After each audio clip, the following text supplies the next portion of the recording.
So there's a reason any athlete or worker or student moves on to better options. Either they're disrespected, called out in public, or don't feel safe anymore.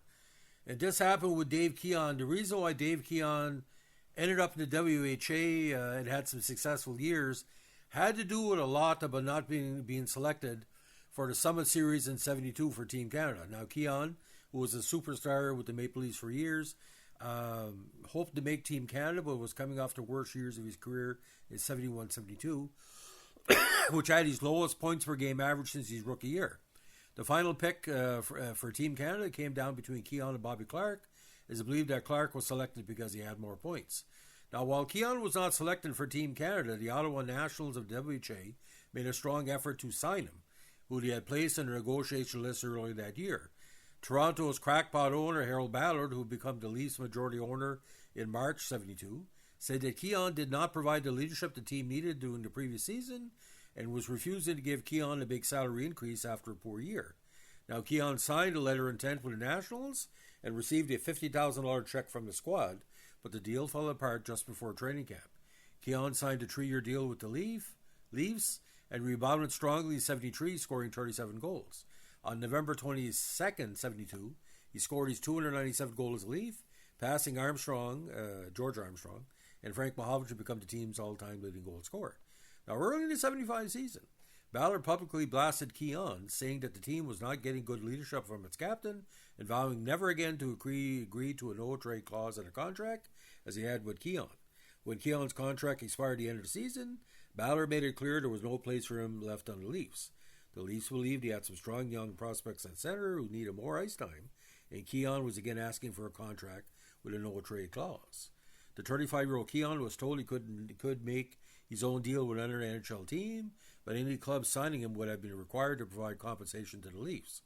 Ballard said the compensation price so high that other teams shied away from signing him, even though the Leafs had no intention of keeping him. In effect, Ballard had blocked Keon from going to an NHL team. Now, in August '75, with the Leafs still controlling his NHL rights, Keon reluctantly jumped to the WHA, signing a deal with the Minnesota Fighting Saints, reportedly worth $300,000 over 2 seasons. Keon chose to play for the Saints after he agreed to a no-trade clause, and also because head coach Harry Neal was an old friend of Keon's. The squad and Keon played well, but the team struggled badly financially due to large part to being direct competition with the NHL's Minnesota North Stars. With 21 games left in the season, the team folded. Keon refused to waive his no-trade clause since he was always planning to return to the NHL once his stint with the States was over. He was thus not included in the sale of the Saints players to other teams. Now, the New York Islanders eventually expressed a strong interest in signing him, but he needed to negotiate a deal for his NHL rights with the Leafs again. Now, again, the Leafs' asking price, said to have been a first-round pick, was too high, and the disappointing Keon signed with the WHA's Indianapolis Racers in '76. The Fighting Saints were then revived for the start of the WHA's '77 season, and Keon agreed to a trade back to Minnesota. However, the squad folded for good in January '77, with Keon as his leading scorer. Now, Keon's WHA rights were briefly claimed by the Edmonton Oilers, but he immediately agreed to trade him to New England Whalers. The move reunited Keon with Neal, who had taken over the Whalers after the original Fighting Saints' demise. Now, he would remain with the Whalers through the rest of his career. In the '78 season, he was joined in the Whalers by Gordie Howe, who at age 50 was the team's leading scorer that season. Now, Keon returned to the NHL in '79 when the renamed Hartford Whalers became one of 4 WHA teams to join the NHL. Now, Keon, Gordie Howe, and Bobby Hull joined the Whalers that season, sometimes played as a forward line. Howe and Hull retired at the end of the season. Now, Terry Harper's retirement in '81 left Keon as the oldest active player in the NHL. He played 2 more campaigns with the Whalers and announced his retirement in June '82 at the age of 42. He was the last active player who played a full season in the original 6 era. So, Minnesota Fighting Saints, 1976. 26 goals, 38 assists for 64 points, and then jumped to the Racers, 10 points in 12 games and 4 points in the postseason. Now, '77, he split time between Minnesota and New England, 27 goals, 63 assists for 27 goals, 63 assists for 90 points with 3 goals in the postseason. 78, 24 goals in the regular season, and 16 points in the postseason. 79, 22 counters in 79 games, 65 points, and 12 in the postseason. So final WHA totals: 102 goals, 189 assists, 291 points in 301 games, with only 20 minutes in penalties. Now, this is kind of ironic, ladies and gentlemen. There was only one season between 1969 and 1980 where he had more than 10 minutes in penalties, and this was 81 where he had 26 minutes. So I really don't know what happened there. So WHA postseason, 13 goals, 23 assists for 36 points. Now, he's considered basically one of the most important WHA jumpers, as we like to say.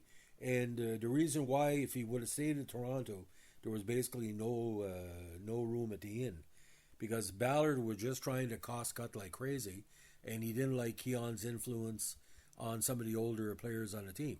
Now, when he was named team captain of the Leafs on October 31st, 1969, he succeeded George Armstrong, who was said to be retiring from hockey.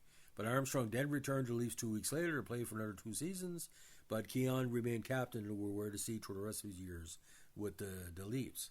Now, what was kind of ironic, ladies and gentlemen, when he won the Rookie of the Year, we thought he was going to be a Leaf for life. Now,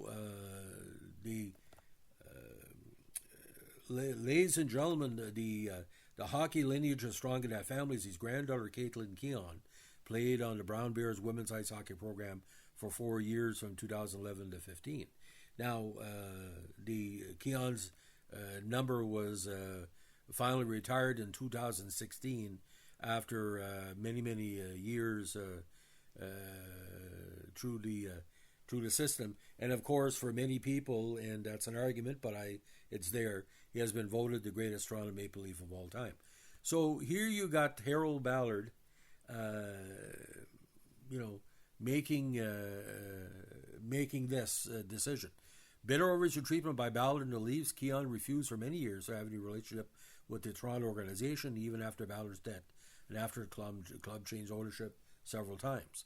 Other Leaf players who clashed with Ballard's management did reconcile, most notably his successor as captain, Darryl Sittler, who accepted an invitation from GM Cliff Fletcher to return as a consultant after the team came under the ownership of Steve Stavro.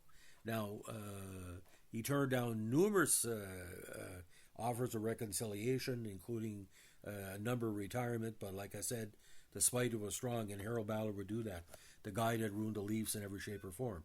So that's the story of how Dave Keon jumped to the WHA or was pushed by Harold Ballard.